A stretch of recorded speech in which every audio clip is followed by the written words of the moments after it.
Hello student, class 12 first unit चलेगी reproduction. और reproduction में फर्स्ट चैप्टर चला रहे थे रिप्रोडक्शन इन ऑर्गेनिज्म। और रिप्रोडक्शन इन ऑर्गेनिज्म में कल थोड़ा रिप्रोडक्शन की इंफॉर्मेशन दे दी थी और फिर मैंने बताया था कि रिप्रोडक्शन आपका दो तरीके का होता है। रिप्रोडक्शन कितने तरीके का होता है? दो तरीके का। वो दो टाइप का रिप्रोडक्शन कौन सा था? एक आपका था एसेक्सुअल रिप्रोडक्शन और दूसरा था सेक्सुअल रिप्रोडक्शन। एसेक्सुअल और सेक्सुअल रिप्रोडक्शन, जिसमें से आज हम लोग एसेक्सुअल रिप्रोडक्शन के बारे में देखेंगे। ठीक है, number first asexual reproduction. Asexual reproduction में क्या होता है? इसमें केवल एक ही इंडिविजुअल से न्यू ऑफस्प्रिंग का फॉर्मेशन होता है। मतलब एक ही इंडिविजुअल से नया ऑर्गेनिज्म आपका बन जाता है। ठीक है, जैसे आपका ये कोई एक इंडिविजुअल है और इस इंडिविजुअल में आपके एसेक्सुअल रिप्रोडक्शन हो, तो एसेक्सुअल रिप्रोडक्शन के बाद ऐसे दो इंडिविजुअल बन जाते हैं। कितने इंडिविजुअल बनेंगे? दो बन जाएंगे। ठीक है, लेकिन इसका खुद का अस्तित्व खत्म नहीं होता, इसी से दो पार्ट होता क्या है? ये दोनों इंडिविजुअल एक दूसरे जैसे लगते हैं, ना केवल देखने में बल्कि इनके जो जेनेटिक कैरेक्टर होते हैं, जेनेटिक कैरेक्टर दोनों के एक जैसे कैसे होते हैं? भाई ये एक सेल थी और इस सेल में सेक्सुअल रिप्रोडक्शन हुआ, कोई दो डिफरेंट गैमेट आके एक दूसरे को मिले नहीं। अगर दो डिफरेंट गैमेट एक दूसरे से मिलते तो पक्की बात है इस गैमेट का कैरेक्टरिस्टिक अलग होता, इस गैमेट का कैरेक्टरिस्टिक अलग होता, और जब दो गैमेट एक दूसरे से मिलते तो उसमें वेरिएशन आ जाता। अब एक ही गैमेट इससे आपके दो बनने हैं, तो इसमें किसी भी तरीके का कोई वेरिएशन नहीं आएगा, इसमें किसी भी तरीके का कोई वेरिएशन नहीं आएगा। जब वेरिएशन नहीं आएगा तो ये दोनों कैसे होंगे? ये दोनों आपके सेम होंगे, आपके ना केवल देखने में सेम होंगे बल्कि जेनेटिकली भी सेम होंगे। कैसे होंगे? जेनेटिकली भी सेम होंगे। यहाँ लिख सकते हैं एसेक्सुअल रिप्रोडक्शन में जो फॉर्मेशन होता है वो फॉर्मेशन होता है क्लोन का। इसका फॉर्मेशन होता है क्लोन का। और क्लोन कैसे होते हैं? जेनेटिकली एंड मार्फोलॉजिकली सिमिलर होते हैं। मार्फोलॉजिकली कैसे होते हैं? सिमिलर होते हैं। बात समझ में?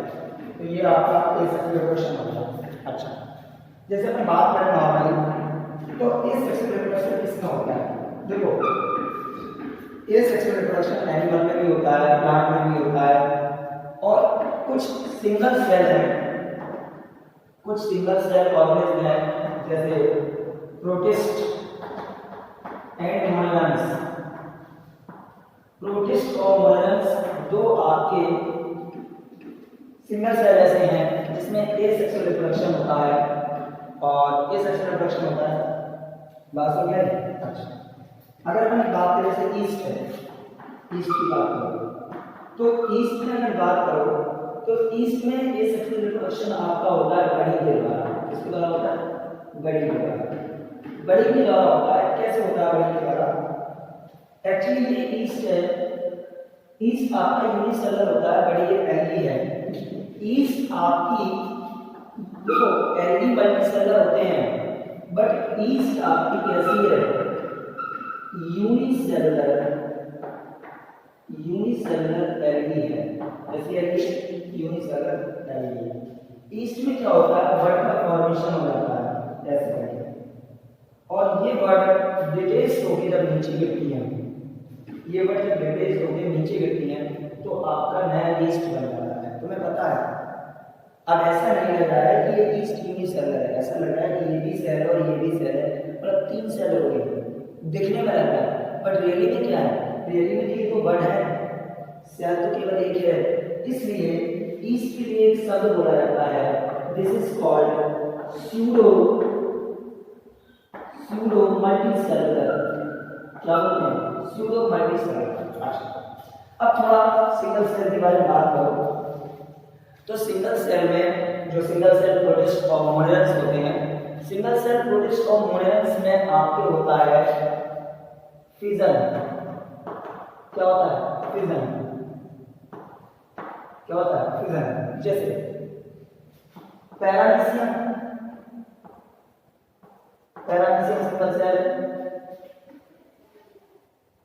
यूग्लिना ये भी सिंगल सेल है, अमीबा ये भी सिंगल सेल है। पैरामीशियम में बात करो तो पैरामीशियम में ट्रांसवर्स बाइंडिंग खत्म होता है, ट्रांसवर्स ऐसे करते हैं। और जो यूग्लिना है, यूग्लिना में आपको लॉन्गिट्यूडिनल बाइंडिंग फिजन होता है। और जो अमीबा है इसमें आपके इर्रेगुलर बाइंडिंग फिजन होता है। इन तीनों में बाइंडिंग फिजन होता है क्योंकि ये यूनिसेलुलर है। बाइंडिंग फिजन के दौरान न्यू ऑर्गेनिज्म बनता है, बट लेकिन इसमें कैसा बाइंडिंग फिजन होता है? तो ये सिंगल सेल है। सिंगल सेल में अगर बात करो तो पैरामीशियम में ट्रांसवर्स बाइंडिंग फिजन होता है, यूग्लिना में लॉन्गिट्यूडिनल बाइंडिंग फिजन होता है, और अमीबा में इर्रेगुलर बाइंडिंग फिजन होता है। कैसा होता है? Irregular binding fission. थोड़ा अमीबा के बारे में बात करें तो अमीबा के बारे में एक कहानी और दी जाती है अच्छी सी। क्या कि अमीबा का जो शेप साइज होता है ये ऐसा है, इर्रेगुलर शेप साइज है। बॉडी जिस तरफ मूव कर रही है उस तरफ स्यूडोपोडिया का फॉर्मेशन हो जाता है। बॉडी इस तरफ मूव कर रही है तो स्यूडोपोडिया उधर बनने लगेगी, क्योंकि उसका जो सॉल जेल, उसकी बॉडी के अंदर क्या होता है? सॉल जेल होता है।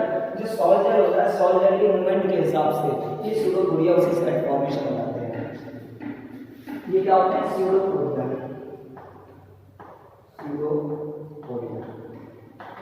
होता क्या अमीबा में? अमीबा के जब अनफेवरेबल कंडीशन होती है, कैसी कंडीशन होती है?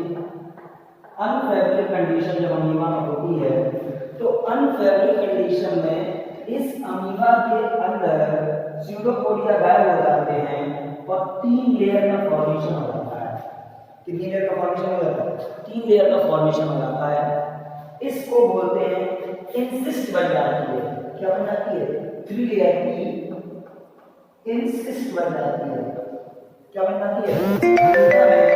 अनफेवरेबल कंडीशन में 3 लेयर इंसिस्ट का फॉर्मेशन हो जाता है, और जब इंसिस्ट बन जाती है दैट्स कंडीशन इज कॉल्ड इंसाइशेशन। क्या बोलते हैं इसको? इंसाइशेशन। बस समझना इसको क्या बोलते हैं? इंसाइशेशन। ये सही दे रहे हैं, इंसाइशेशन। किसमें हुआ? Unfavourable condition. अगर फेवरेबल कंडीशन दोबारा आ गई तो ये जो इंसिस्ट बनी थी लेयर की खत्म हो जाती है, और इसके अंदर अमीबा आपका फिजन के द्वारा स्पोर का फॉर्मेशन कर देता है। और वो स्पोर जब अमीबा फटता है, ये 3 लेयर फटती है तो वो स्पोर आपके नीचे आके बैठ जाता है। स्पोर कहाँ रहते हैं?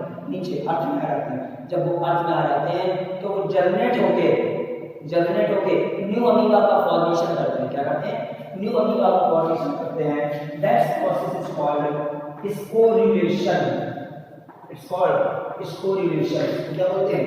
स्पोरिलेशन। बात समझ में? कोई दिक्कत? इस प्रोसेस क्या बोलते हैं? स्पोरिलेशन। स्पोरिलेशन में क्या होता है कि आपके जो अमीबा था, अमीबा के ऊपर 3 लेयर बन गई, और जब अमीबा के ऊपर 3 लेयर बन जाती है इसको बोलते हैं इंसिस्ट। और इंसिस्ट के फिनोमेना क्या कहते हैं? इंसाइसेशन। और इंसाइसेशन के बाद क्या होता है? उसमें जब फेवरेबल कंडीशन आती है तो उसमें स्पोर का फॉर्मेशन हो जाता है। इंसिस्ट, ये इंसिस्ट जो होती है डिसॉल्व हो जाती है और स्पोर बाहर आ जाता है, and process is known as the sporulation. कुछ ऑर्गेनिज्म और हैं अगर हम बात करें जिनमें एसेक्सुअल रिप्रोडक्शन होता है तो वो किसके द्वारा होता है? अपन ने सीख लिया कि पैरामीशियम, यूग्लिना, अमीबा, इसमें आपके ट्रांसवर्स, लॉन्गिट्यूडिनल और इर्रेगुलर टाइप का बाइंडिंग फिजन होता है। देन आफ्टर देखेंगे क्लोमाइडोमोनास।